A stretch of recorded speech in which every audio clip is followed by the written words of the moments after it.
aika paljon jäi tosiaan keiloja pöydälle, että siinä on aivan rajamailla oli tuo kaato.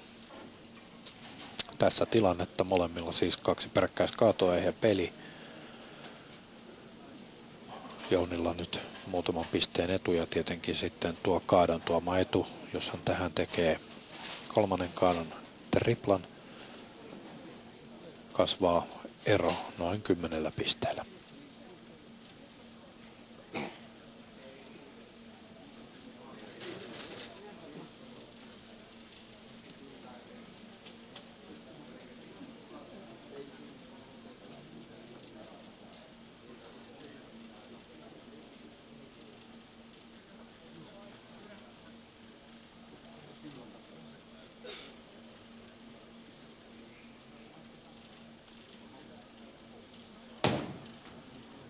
Jälleen aika suora linja taskuun ja näinpä 10 jää.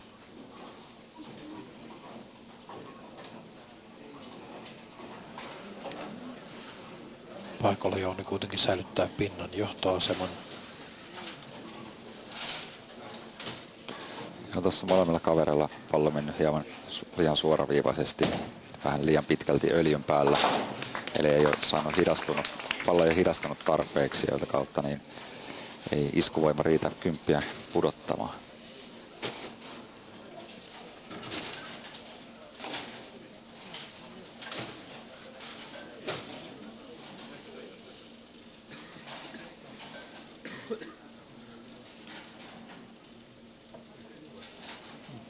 Tietenkään et ole keilannut noilla radoilla, mutta jos nyt tuossa nopeasti analysoisin, niin ilmeisesti tämä rata, millä Mika nyt menee heittämään, niin se sallii hieman laajempi kaarisen heiton. On ainakin näyttänyt sillä, että siellä on ulkokautta, toisaalta mitkä nytkin pallo näytti menevän ihan hyvän näköisesti, niin on varmempi palautus. Tuntuu, että ulkoreunassa on enemmän kuivaa, että pystyy vähän nojaamaan sinne, että pallon kitka sitten ja kierre sieltä helpommin takaisin taskuun saa. Molemmat näyttää pelaavan vasemman puolella sen radan suoraviivaisemmin. Tässä näkyy jälleen tuo keilojen liike. 10 keilo siinä jää hiukan vajaasta osumasta.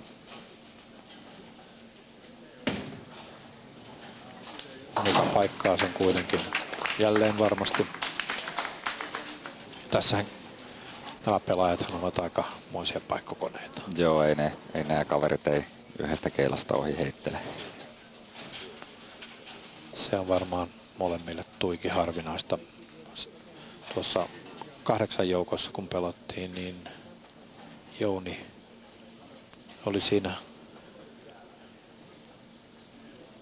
pelata itsensä ulos heittämällä yhdestä keilasta ohi, joka hämmästytti minua ainakin suuresti. Joo, kyllä. Että oli 10 sellainen tilanne, että Jouni paikalla olisi varmistanut ottelun voiton. Heitti 4 keilasta ohi ja antoi avaimet Tonteri Juhanille käteen, mutta Juhani ei toista kaatoa 10 saanut ja Jouni on täällä. Juhani ei enää pelejä jatkanut. Näin on. Juhani on tosin erittäin lupaava nuori mies ja ihan keilaa ja hänellä on vielä aikaa kehittyä ja mennä eteenpäin ja voittaa vielä vaikka kuinka paljon turnauksia. Siellä kuitenkin Mika sitten tekee 6. ruutuun kaadon. Pitää eron edelleen tuossa 2 pisteessä. Nyt Jounilla odotetaan 6. ruutu. Ja hyvä heitto. Joo, hyvä vajaa, vähän samantyyppinen kuin äskeinen tällä radalla. Ja peli pysyy tosi tasaisena.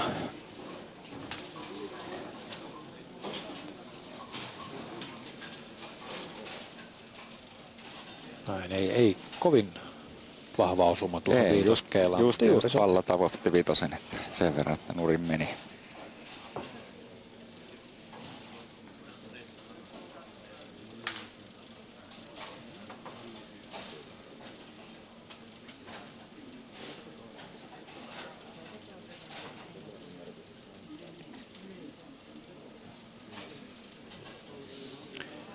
Mitä luulet Jounin päässä pyörivän, kun äskeinen heitto tuossa jätti 10?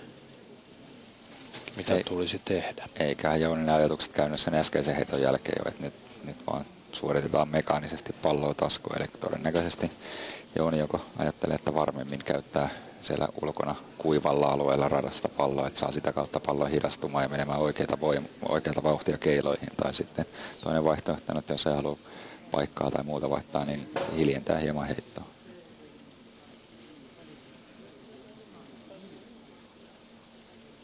Kaato olisi kuitenkin varsin tärkeää. Vähän kauempaa ilmeisesti pisti ja jälleen vajaasta erinomainen. Joo, tämä oli tosi hyvä heitto, että Jouni teki just niitä ratkaisuja, että hivenen hiljensi heittoa ja varmemmin heitti palloa tuonne ulospäin radan kuivalle alueelle ja sitä kautta sai reaktion aikaa. Pusersi siinä 10 pinnaa eroa lisää.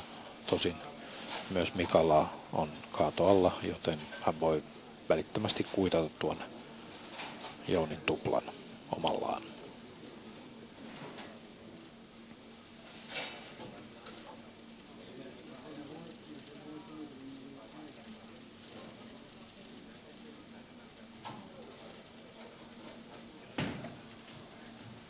Vähän sisäänpäin lähti kyllä heti linja ja näin pallo kaartuikin sitten suoraan ykkösen päälle pystyyn kolmoskeila.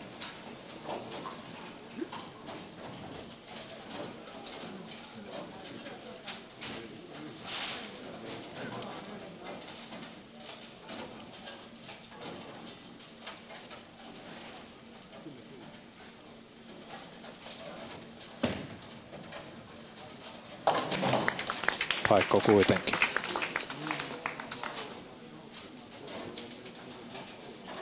Nyt olisi erittäin tärkeää saada Kaato alle, jotta hyökkäysasema säilyisi, sillä Jounihan nyt on 12 pinnaa edellä ja sitten vielä Kaato etu. Joo, ruutoja 3 jäljellä ja tosiaan Mikael olisi hyvä saada tähän Kaato alle, että pystyy hyökkäämään, että ei Jouni pääse liian kauaksi karkuun.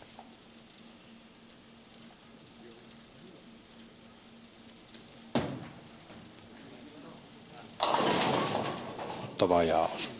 Joo, Mikan pallo meni selkeästi liian kovaa nyt tällä hetkellä, että ei lähti paljon kovempi heitto kuin aikaisemmat ja pallo ei sitä kautta ehtinyt yhtään reagoimaan tuohon radan kuivaan ja jäi vajaaksi. Näin tässä kun tilannetta on tarkastellut, niin näyttäisi siltä, että ei tuo pallonvaihto nyt ihan ykkös hyvä juttu ollut, mutta tietysti voi olla, että sitten peli olisi takkuillut muutenkin, koska tässä ratahan niin sanotusti elää. Kyllä se koko ajan kuluu, että nämä nykykeilapallot vie öljyä niin paljon tuosta radan pinnasta, että ratkaisuja täytyy tehdä nopeasti, tai jos jo niin sanotusti jää tulee makaamaan, niin se ei ainakaan ole oikea ratkaisu.